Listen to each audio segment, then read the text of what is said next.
नमस्कार। करंटनॉमिक्स YouTube online channel में आपका स्वागत है। मैं हूं doctor Akshita. Daily current affair series का 29वां पार्ट लेकर मैं आपके सामने हाजिर हुई हूं। उम्मीद करती हूं सब लोग घरों पर होंगे, स्वस्थ होंगे और मस्त होंगे। यदि आपने अभी तक हमारे चैनल को सब्सक्राइब नहीं किया है तो जल्दी से हमारे चैनल को आप सब्सक्राइब कर लीजिए। इसके साथ साथ हम रेगुलरली अपने टेलीग्राम चैनल पर भी करंट अफेयर से रिलेटेड क्वेश्चंस प्रोवाइड कराते हैं।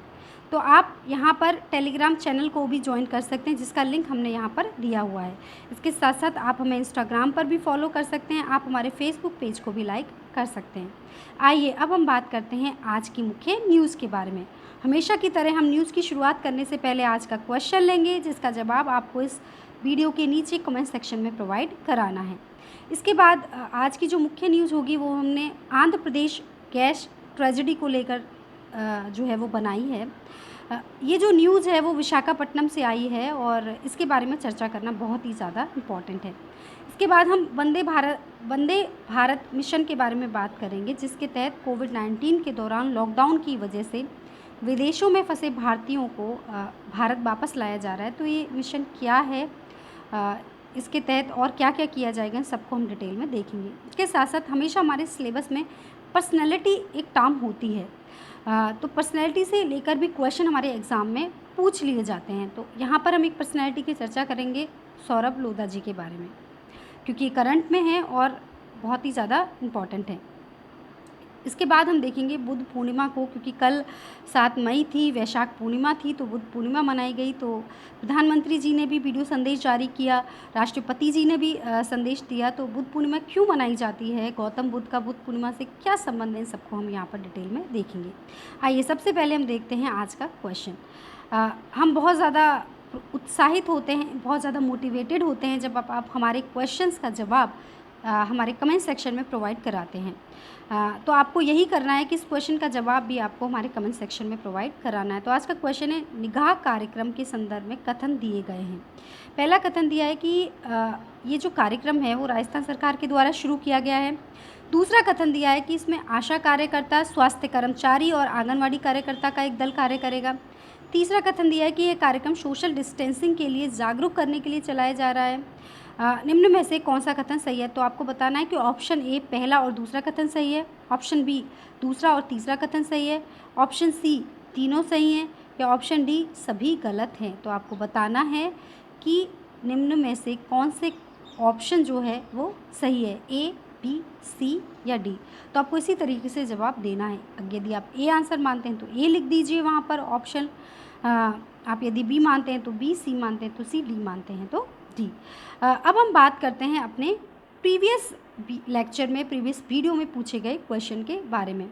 मैं बहुत ज़्यादा मोटिवेटेड हूँ, अगेन बहुत ही ज़्यादा उत्साहित हूँ। रिंकी शाह आपने बिल्कुल सही जवाब दिया, माया शंकर जी आपने भी बिल्कुल सही जवाब दिया है। इसी तरीके से आप हमें मोटिवेटेड करते रहिए और हमसे जुड़े रहिए। हमने क्वेश्चन पूछा था, लोक लेखा समिति के संदर्भ में सही कथन है। पहला कथन यहाँ पर था, लोक लेखा समिति को पहली बार 1921 में गठित किया गया। कथन दूसरा था कि हाल ही में कांग्रेस नेता अधीर रंजन चौधरी को लोक लेखा पर संसदीय समिति का अध्यक्ष बनाया गया। ऑप्शन सी था कि समिति का कार्यकाल 1 मई 2020 से 30 अप्रैल 2021 तक रहेगा। तो इसके तीनों ही कथन सही हैं। बहुत सारे स्टूडेंट्स ने इसके सही जवाब प्रोवाइड कराए। हम देखते हैं कि लोक लेखा समिति होती क्या है। देखिए, लोक लेखा समिति जो है वो भारत सरकार के खर्चों की लेखा परीक्षा करने वाली समिति है। फॉर एग्जांपल, जैसे कि इसके मुख्य कार्य क्या होते हैं, सीएजी अपनी रिपोर्ट जब संसद में पेश करता है तो उसकी जांच ये लोक लेखा समिति करती है। इसके साथ साथ सरकार के द्वारा जिस सेवा के लिए जो फंड अलॉट किया गया है, क्या उसी में वो फंड जो है वो खर्च हो रहा है, इन सब की जांच भी लोक लेखा समिति के द्वारा की जाती है। यानी सरकार के द्वारा जो भी खर्चे किए जाते हैं उन खर्चों की जांच जो है, उन खर्चों की लेखा परीक्षा जो है समिति कर सकती है। तो ये इसका मुख्य कार्य होता है। इसका गठन जो है लोक लेखा समिति का, वो भारत सरकार अधिनियम 1919 के अंतर्गत पहली बार 1921 में किया गया था। यानी हमारा देश आज़ाद भी नहीं हुआ था, उससे पहले ही इस समिति का जो गठन है वो कर दिया गया था। इसमें टोटल 22 सदस्य होते हैं, जिनमें से 15 तो लोकसभा से होते हैं और 7 राज्यसभा से होते हैं, कि दोनों यानी लोकसभा राज्यसभा दोनों को जो है ये समिति शामिल करती है। इसका जो अध्यक्ष है वो विपक्षी पार्टी का सदस्य होता है। तो यहाँ पर हमने देखा ये क्वेश्चन भी इसीलिए बना था क्योंकि हाल ही में विपक्षी पार्टी के नेता यानी कांग्रेस नेता अधीर रंजन चौधरी जी को इनका जो है सदस्य बनाया गया या इसमें जो है वो शामिल किया गया, इसीलिए हमने एक क्वेश्चन यहाँ पर शामिल किया था। तो आपको पता होना चाहिए कि हमेशा विपक्षी पार्टी का नेता जो है वो उसका अध्यक्ष बनता है। तो यहाँ पर सारे ही कथन जो है वो सही हैं। आइए अब हम बात करते हैं अपनी पहली न्यूज़ के बारे में। हमारी पहली जो न्यूज़ है वो आंध्र प्रदेश के तटीय शहर विशाखापट्टनम के आर वेंकटपुरम गाँव से जुड़ी हुई है, क्योंकि इस गाँव में स्टायरन गैस का रिसाव हुआ, जिसकी वजह से कई लोगों की, लगभग 11 से 12 लोगों की मौत अभी तक बताई जा रही है। हज़ारों की संख्या में लोग बेहोश हुए और हॉस्पिटल्स में भर्ती हैं। इसके साथ साथ जानवरों की मौत भी हुई, पेड़ पौधे मुरझा गए और बहुत ही अजीब सी स्थिति देखने को मिली। कहा जा रहा है कि ये जो गैस से जुड़ी जो प्रशीतन प्रणाली थी, यानी जो रेफ्रिजरेटर प्रणाली थी, उसमें तकनीकी खराबी आ गई थी, जिसके कारण इस गैस का रिसाव हुआ। एक्चुअली होता क्या है कि ये जो स्टायरन गैस होती है वो 20 डिग्री टेम्परेचर तक तो लिक्विड फॉर्म में रहती है, लेकिन जैसे ही टेम्परेचर 20 डिग्री से ऊपर जाने लगता है तो ये गैस रूप में परिवर्तित हो जाती है और इसकी वजह से जो है वो जहरीली गैस के रूप में जो है ये आती है और लोगों को बहुत ज़्यादा जो है इसका नुकसान होता है। ये हुआ था अर्ली मॉर्निंग, यानी लगभग बता रहे हैं कि 2:30 से 3 बजे के मध्य जो है ये घटना हुई। हालांकि प्रशासन कुछ समझ पाती उसमें लगभग 4 से 5-6 घंटे लगे और लगभग 9 से 9:30 के बीच में जो प्रशासन समझ पाया कि ये समस्या हो कहाँ से रही है। देखिए, सबसे पहले यदि हम बात करते हैं तो हम देखते हैं कि इसमें और इम्पॉर्टेंट ये न्यूज़ क्यों बन गई है, इसमें हुआ क्या है। देखिए, पीएम ने ऐसी स्थिति में आपात बैठक बुलाई। इसके साथ साथ आंध्र प्रदेश के सीएम जगन मोहन रेड्डी ने मृतकों के आश्रितों को 1-1 करोड़ रुपये देने की घोषणा करी। तो यहाँ पर एक जो क्वेश्चन आपका बनता है वो ये कि आंध्र प्रदेश के सीएम जगन मोहन रेड्डी हैं, जिन्होंने कहा कि जो भी मर गए हैं उन लोगों को 1-1 करोड़ रुपया दिया जाएगा। इसके साथ साथ जो लोग वेंटिलेटर पर हैं उनको 10-10 लाख रुपए दिया जाएगा। हमें पता है कि वेंटिलेटर सांस लेने के लिए एक मशीन होती है जो कि सांस लेने में काम आती है। अस्पताल में भर्ती अन्य लोगों को 1-1 लाख रुपए दिए जाएंगे। इसके लिए प्रधानमंत्री जी ने आपात बैठक बुलाई और अन्य जो भी हालात का जायज़ा लेना था वो लिया। तो इस तरीके से जो है ये यहाँ पर समस्या पैदा हो गई। तो ये न्यूज़ इसीलिए भी बहुत ज़्यादा इम्पॉर्टेंट हो जाती है। अब हम बात करते हैं कि ये जो स्टीयरिन गैस की हमने यहाँ पर बात करी, तो ये स्टीयरिन गैस होती क्या है। देखिए, ये गैस या जो केमिकल है, ये जो लीक हुआ है, इसे एथिल बेंजीन भी कहते हैं और ये एक सिंथेटिक केमिकल है। सिंथेटिक केमिकल का मतलब है कि ये रंगहीन लिक्विड के रूप में दिखता है, जैसे कि पानी दिखता है ना, वैसे दिखता है। लेकिन अगर बहुत समय तक इसको छोड़ दिया जाए तो ये गैस हल्के पीले रंग की भी दिखने लगती है और ये जो गैस होती है बहुत ही ज़्यादा ज्वलनशील होती है और जब ये जलती है तो बहुत ही जहरीली गैस रिलीज़ करती है। स्टीयरिन का इस्तेमाल मुख्य तौर पर होता किस में है, पॉलीस्टीरीन प्लास्टिक बनाने में। तो हमने देखा कि सबसे पहले कौन सी गैस लीक हुई और उसका नाम क्या था, क्योंकि ये साइंस की दृष्टि से भी, साइंस के सिलेबस को भी जो है ये कवर करते हैं और करंट में भी हैं। अब हम बात करते हैं कि हुआ कैसे होगा या ये घटना जो हुई उसमें किस तरीके से जो है इतना भयंकर रूप धारण कर लिया। देखिए, ये जो स्टीयरिन गैस है ये ऑक्सीजन के साथ आसानी से मिक्स हो जाती है और जैसे ही आसानी से मिक्स हो जाती है तो हवा में कार्बन मोनोऑक्साइड की मात्रा क्या होती है, बढ़ने लगती है। हमें पता है कि कार्बन मोनोऑक्साइड बहुत ज़्यादा जहरीली गैस होती है और जैसे ही इसके संपर्क में लोग आते हैं तो लोगों के फेफड़ों पर बुरा असर पड़ता है, यानी उन्हें सांस लेने में तकलीफ़ होने लगती है, उन्हें घुटन महसूस होती है, उनका दिमाग काम नहीं करता और रीढ़ की हड्डी भी बिल्कुल काम नहीं करती, जिसकी वजह से लोग बेहोश हो जाते हैं और इधर उधर घस खा के पड़ जाते हैं। तो ऐसी स्थिति जो है वो विशाखापट्टनम में देखने को मिली। अब यदि हम बात करते हैं कि ये जो गैस रिलीज़ हुई है वो हुई किस प्लांट से है, देखिए, या फिर ये गैस जो आई है वो कहाँ से आई है। ये गैस एक साउथ कोरियन कंपनी है LG पॉलीमर्स, उसके प्लांट से जो है ये गैस रिलीज़ हुई है। इस प्लांट पर होता क्या है, इस प्लांट पर पॉलीस्टीरीन बनाई जाती है, यानी ऐसी प्लास्टिक बनाई जाती है जिसका खिलौने उपकरणों में, इलेक्ट्रॉनिक फेन के ब्लेड से लेकर कप, कटलरी, कॉस्मेटिक प्रोडक्ट्स के रखने वाले कंटेनर में इत्यादि में इत्यादि चीज़ों को बनाने में बड़े पैमाने पर इस्तेमाल होता है। तो हमने देखा कि ये जो south Korean company LG polymers है, उसके प्लांट में होता क्या है।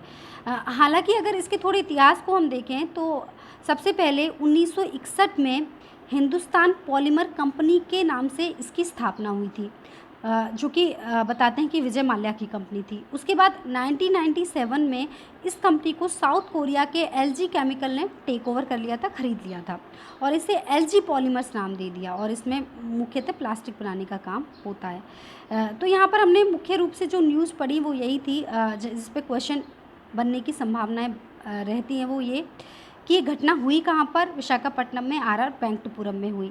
इसमें कौन सी गैस रिलीज़ हुई, स्टीरिन गैस रिलीज़ हुई। स्टीरिन गैस से होता क्या है, या ये गैस किस तरीके से कार्य करती है, वो पूरी हमने विधि यहाँ पर देखी। इसके साथ साथ हमने देखा कि इसके लिए क्या क्या घोषणा की गई है कि जो लोग मरे हैं, मृतक हैं, उनको 1 करोड़ रुपया, जो वेंटिलेटर में 10 लाख रुपया और जो अस्पताल में भर्ती उनको 1-1 लाख रुपये देने की बात कही गई है। प्लस हमने देखा कि किस प्लांट से रिलीज़ हुई, तो ये जो रिलीज़ हुई है वो एलजी पॉलीमर्स के प्लांट से रिलीज़ हुई है, जो कि साउथ कोरिया की एक कंपनी है। तो ये हमें भोपाल गैस त्रासदी की भी याद दिलाती है कि वहाँ पर भी ऐसा ही कुछ नज़ारा देखने को मिला था। बहुत सारे लोगों की जो है वो मृत्यु हुई थी और जिसका इफ़ेक्ट बहुत लंबे समय तक, लॉन्ग टर्म तक रहा था। कई बार जो प्रेग्नेंट महिलाएं होती हैं उनको इसका बहुत नुकसान उठाना पड़ता है। तो ये अपने आप में एक बहुत ही दिल दहलाने वाली घटना है। अब आइए, अब हम बात करते हैं कि अपनी अगली न्यूज़ के ऊपर। हमारी अगली न्यूज़ है वंदे मातरम मिशन को लेकर। ये जो मिशन है वो 7 मई से प्रारंभ किया गया है। इस मिशन का उद्देश्य क्या है? इसमें मिशन का उद्देश्य है कि कोरोना वायरस महामारी के कारण लॉकडाउन की वजह से जो विदेशों में लोग फंस गए हैं उनको भारतीयों को वापस लाना और इसके लिए उड़ानें संचालित करना। हो सकता है आपको कंफ्यूज करने के लिए यहाँ पर क्वेश्चन में ऑप्शन बन जाएं कि Vande Mataram mission corona virus महामारी के कारण लॉकडाउन की वजह से विदेशों में फंसे भारतीयों को समुद्री जहाज़ों के माध्यम से वापस लाना, इस तरीके से आपको जो है ऑप्शन बन जाए। तो काफ़ी सारी चीज़ें सही हैं, लेकिन यहाँ पर हमें क्लियर रखना है कि यहाँ पर उड़ानें जो हैं उनका सहारा लिया जा रहा है ना कि समुद्री जो है वो सेवाएं ली जा रही हैं।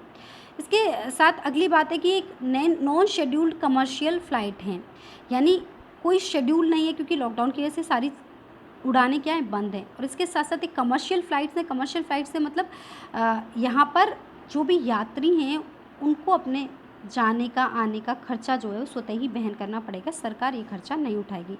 यानी हमें क्लियर रखना है, क्योंकि ऑप्शन में हो सकता है नॉन शेड्यूल नॉन कमर्शियल आ जाए, तो ये नॉन शेड्यूल कमर्शियल फ़्लाइट्स हैं, नॉन कमर्शियल फ़्लाइट्स नहीं हैं। क्लियर। इसके साथ साथ इसका जो वंदे मातरम मिशन का जो पहला चरण है उसमें लगभग 12 देशों से भारतीयों को वापस लाने की बात कही जा रही है और कहा जा रहा है कि 15 मई तक अप्रॉक्स 1.93 लाख भारतीयों को वापस अपने देश लाया जाएगा। इसमें अधिकतर वो लोग शामिल हैं जिनका कोरोना वायरस की वजह से जो बेरोज़गार हो गए हैं या जिनका रोज़गार जो है वो छिन गया है और जो है बहुत लंबे समय तक किसी अन्य देश में रहने के लिए सर्वाइव नहीं कर सकते। ज़्यादातर वैसे लोग जो हैं, वैसे भारतीय जो हैं वो इसमें शामिल किए गए हैं और लगभग 1.93 लाख से भी अधिक भारतीयों ने जो है रजिस्ट्रेशन कराया कि वो वापस जो है वो भारत आना चाहते हैं। किन देशों से लाए जाएंगे? तो कहा जा रहा है कि वंदे मातरम मिशन के पहले चरण के अंतर्गत America, Britain, Bangladesh, Malaysia, Philippines, Singapore, UAE, Saudi Arab, Qatar, Bahrain, Kuwait और ओमान में फंसे भारतीयों को जो है इस मिशन के तहत वापस भारत लाया जाएगा। तो हमने देखा है कि ये वंदे मातरम मिशन किससे रिलेटेड है, इसके तहत कहाँ कहाँ से जो है लोगों को लाया जाएगा, कितने भारतीयों को लाया जाएगा और क्या है। आइए अब हम बात करते हैं अपनी अगली न्यूज़ के ऊपर। तो हमने कहा कि हमने अब अपनी कुछ पर्सनैलिटीज़ को लेकर जो क्वेश्चन आते हैं उनको भी हमने यहाँ पर शामिल किया है। तो हमारी पर्सनैलिटी है सौरभ लोधा जी। करंट में चर्चा में है क्योंकि विज्ञान एवं प्रौद्योगिकी विभाग भारत सरकार की ओर से नैनो विज्ञान एवं प्रौद्योगिकी में इन्हें युवा करियर पुरस्कार 2020 मिला है। इन्हें कौन सा पुरस्कार मिला है? युवा कैरियर पुरस्कार 2020। हमने देखा कौन सा पुरस्कार मिला है? युवा कैरियर पुरस्कार 2020। इसके साथ साथ इनको क्यों मिला है ये पुरस्कार? क्योंकि इन्होंने नैनो इलेक्ट्रॉनिक उपकरणों से हमने देखा कि इनको क्यों मिला है पुरस्कार, क्योंकि इन्होंने नैनो इलेक्ट्रॉनिक उपकरणों से लॉजिक ट्रांजिस्टर प्रौद्योगिकी का विकास किया है। लॉजिक ट्रांजिस्टर प्रौद्योगिकी से लाभ क्या होगा, या नैनो टेक्नोलॉजी होती क्या है? देखिए, हालांकि आप सबको पता है कि अपने आप में बहुत ही विस्तृत जो है वो एरिया है, लेकिन थोड़ा सा हम देखते हैं कि नैनो टेक्नोलॉजी को 1 नैनोमीटर और 100 नैनोमीटर आकार के बीच संरचनाओं के अध्ययन और उपयोग के रूप में परिभाषित किया जा सकता है। यानी नैनो टेक्नोलॉजी में क्या किया जाता है, 1 नैनोमीटर से लेकर 100 नैनोमीटर आकार की जितनी भी संरचनाएं होती हैं उनका अध्ययन किया जाता है। हम मान सकते हैं कि अंदाज़ा लगा सकते हैं कि जो मनुष्य का एक बाल होता है उसकी चौड़ाई से मेल खाने के लिए इसमें मतलब एक बाल में लगभग 8 से 100 नैनोमीटर के कण हो सकते हैं, ऐसा कहा जाता है। तो मान सकते हैं कि कितना सूक्ष्म या कितना छोटा होता है। तो यहाँ पर उसी इलेक्ट्रॉनिक उपकरणों का उपयोग कर लॉजिक ट्रांजिस्टर प्रौद्योगिकी का विकास किया गया है। इससे फ़ायदा क्या होगा? देखिए, इससे लाभ क्या होने वाला है। इससे लाभ ये होगा कि कम शक्ति का उपयोग करके हम इलेक्ट्रॉनिक उपकरणों को तेज़ कर सकते हैं, जैसे कि मोबाइल फ़ोन हुआ, लैपटॉप हुआ आदि जो हैं उनको हम एक तो बहुत जल्दी उनकी चार्जिंग हो जाएगी, और जो पहले चार्जिंग में वो जितना समय चलते थे उससे कहीं ज़्यादा समय अब चलेंगे। फास्ट मतलब तेज़ हो जाएगी, कम शक्ति यानी कम पावर का उपयोग करेंगे और इलेक्ट्रॉनिक उपकरण तेज़ हो जाएंगे और कम समय में जो है वो इलेक्ट्रॉनिक उपकरण चार्ज हो जाएंगे। तो ये एक अपने आप में बहुत ही मैजिकल होगा। आप देखेंगे कि आप एक फ़ोन को जब चार्ज करते हैं तो हो सकता है उसको चार्ज होने में 1 घंटा लगता हो, आधा घंटा लगता हो, तो यहाँ पर आपको पता चले कि 15 मिनट का आपका फ़ोन चार्ज हो गया, और वो पूरा जब चार्ज हो जाता था तो आप उसे लगभग 7-8 घंटे चला पाते थे, लेकिन यहाँ पर आप उसी को 2 दिन चला पाएंगे। तो अपने आप में ये बहुत ही बेहतरीन जो है वो खोज है, या कहना चाहिए कि एक विकास है। इसीलिए इनको जो है युवा करियर पुरस्कार 2020 मिला है, जो कि भारत सरकार की विज्ञान प्रौद्योगिकी विभाग के द्वारा दिया गया है। सौरभ लोधा जी है कौन? सौरभ लोधा जी जो हैं वो IIT बॉम्बे के इलेक्ट्रॉनिक इंजीनियरिंग के प्रोफेसर हैं। और थोड़ा और इनके बारे में हम जानकारी लेते हैं तो हम देखेंगे कि ये लगभग 8 वर्षों से दुनिया के सबसे बड़े अर्धचालक उपकरण निर्माता एप्लाइड मटेरियल इंक के साथ मिलकर काम कर रहे थे। इस तरीके से हमने देखा कि ये जो क्वेश्चन है वो किस तरीके से बन सकता है। क्वेश्चन बन सकता है कि वर्तमान में या युवा करियर पुरस्कार 2020 निम्न में से किसको प्राप्त हुआ है, या फिर आपको कंसीडर द फॉलोइंग स्टेटमेंट करके आ सकता है कि सौरभ लोधा जी को युवा करियर पुरस्कार 2020 मिला, और कथन भी दे आ सकता है कि नैनो इलेक्ट्रॉनिक उपकरणों से लॉजिक ट्रांजिस्टर प्रौद्योगिकी का विकास करने के लिए उन्हें ये प्राइज़ मिला है। क्वेश्चन ऑप्शन सी हो सकता है कि कथन सी हो सकता है कि BHU के इलेक्ट्रॉनिक इंजीनियरिंग के प्रोफेसर हैं सौरभ लोधा जी। निम्न में से कौन से कथन सही है? तो हमें पता है कि पहले जो दो कथन हैं वो सही हैं और तीसरा कथन हमारा गलत है, क्योंकि ये BHU से नहीं IIT बॉम्बे से हैं। तो इस तरीके के क्वेश्चन जो हैं इस टॉपिक में से, इस पॉइंट में से जो हैं यहाँ पर आ सकते हैं। आइए अब हम बात करते हैं अपनी अगली न्यूज़ के बारे में। अगली न्यूज़ हमने बुद्ध पूर्णिमा को लेकर बनाई है। हमें पता है कि 7 मई कल बुद्ध पूर्णिमा थी और राष्ट्रपति रामनाथ कोविंद जी ने और बुद्ध पूर्णिमा की बधाई दी। इसके साथ साथ प्रधानमंत्री नरेंद्र मोदी जी ने एक वीडियो संदेश जारी किया। बुद्ध पूर्णिमा मनाई कब जाती है? बुद्ध पूर्णिमा अब की बार जो है वो 7 मई को बनाई गई, क्योंकि 7 मई को वैशाख माह की पूर्णिमा थी। हमें पता है कि हिंदी महीने थोड़े से जो है वो अलग होते हैं, हमें हिंदी महीनों के बारे में भी जानकारी प्राप्त होनी चाहिए। हिंदी का दूसरा महीना होता है वैशाख। तो वैशाख की पूर्णिमा यानी जिस दिन चांद पूरा होता है, अमावस्या जिस दिन बिल्कुल चांद नहीं होता है, पूर्णिमा जिस दिन पूरा चांद होता है। तो पूर्णिमा, वैशाख पूर्णिमा को जो है ये बुद्ध पूर्णिमा मनाई जाती है। तो कई बार क्वेश्चन यहाँ पर आ जाता है कि बुद्ध पूर्णिमा, कई बार हमारे पास क्वेश्चन आ जाते हैं कि बुद्ध पूर्णिमा कब मनाई जाती है? वैशाख माह की पूर्णिमा को, ऑप्शन ए, बी चैत्र माह की पूर्णिमा को, सी फाल्गुन माह की पूर्णिमा को। इस तरीके से तो हमें पता होना चाहिए कि वैशाख माह की पूर्णिमा इसका करेक्ट आंसर है। बुद्ध पूर्णिमा बौद्ध धर्म का प्रमुख त्यौहार होता है और इस दिन कहते हैं कि गौतम बुद्ध जी का जन्म हुआ था। इसके साथ साथ उन्हें ज्ञान की प्राप्ति भी इसी दिन हुई और महापरिनिर्वाण यानी मोक्ष की प्राप्ति भी उन्हें इसी दिन हुई थी। और इसी उपलक्ष्य में जो है ये बुद्ध पूर्णिमा का त्यौहार मनाया जाता है। और बहुत सारे देशों में, कंबोडिया, वियतनाम, भारत, ताइवान, बहुत सारे देशों में बुद्ध पूर्णिमा का जो है वो अपना ही एक बहुत महत्व है। गौतम बुद्ध की बात करते हैं तो गौतम बुद्ध अपने आप में एक बहुत विस्तृत टॉपिक है। और इतिहास में बौद्ध धर्म के नाम से जो है ये एक कई बार क्वेश्चन जो हैं इसमें से आ जाते हैं। हालांकि बहुत ही विस्तृत इसका एरिया, पर फिर भी हम थोड़ा सा इसके बारे में देखने की कोशिश करेंगे कि भगवान बुद्ध को सिद्धार्थ और महात्मा बुद्ध अनेकों नामों से जाना जाता है। इन्हें बोधि वृक्ष के नीचे ज्ञान मिला था, जिसके बाद वो बुद्ध कहलाए। क्यों? क्योंकि उन्हें बोधि वृक्ष के नीचे ज्ञान मिला था। कहा जाता है कि हिंदू धर्म में गौतम बुद्ध को भगवान श्री कृष्ण का 9वां अवतार माना जाता है। क्योंकि हिंदू धर्म में 8वां अवतार मानते हैं श्री कृष्ण को, और 9वां अवतार मानते हैं, यानी विष्णु जी का 8वां अवतार मानते हैं श्री कृष्ण जी को, और 9वां अवतार मानते हैं गौतम बुद्ध को। तो ये हिंदू धर्म और बौद्ध धर्म दोनों के लिए बहुत ही इम्पोर्टेंट त्यौहार या फेस्टिवल होता है। गौतम बुद्ध के जीवन काल को 563 से लेकर 483 ईसा पूर्व के मध्य माना जाता है। कहते हैं कि इनका जन्म जो है वो नेपाल के लुम्बिनी नामक स्थान पर हुआ। और ये राजा थे। इन्होंने अपनी पत्नी और अपने एक शिशु, अपने एक बेटे को जो है वो त्याग कर अपना राजपाट छोड़ दिया था और सत्य की खोज के लिए ये चले गए थे। इनके बहुत सारी मध्यम मार्ग जो है बौद्ध धर्म का बहुत ज़्यादा प्रचलित है। तो ये बहुत सारा जो है वो बौद्ध धर्म में ज्ञान जो है हमें प्राप्त होता है। कहते हैं कि गौतम बुद्ध की जो मृत्यु है वो उत्तर प्रदेश के कुशीनगर में 80 वर्ष की आयु में हुई।